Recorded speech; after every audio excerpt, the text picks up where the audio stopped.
magkakapatid ay dapat nagmamahalan at nagtuturuan. Hindi dapat mag-iinggitan, maglamangan at magsirahan.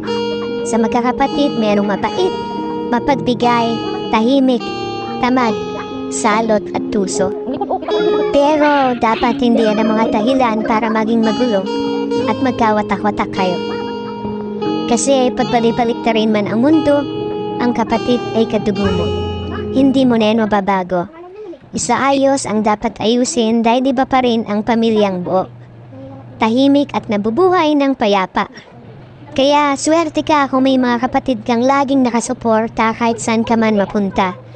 At naniniwala ako sa bali-balita na ang pangalawa sa magkakapatid ang maitsura sa lahat. Tama ba?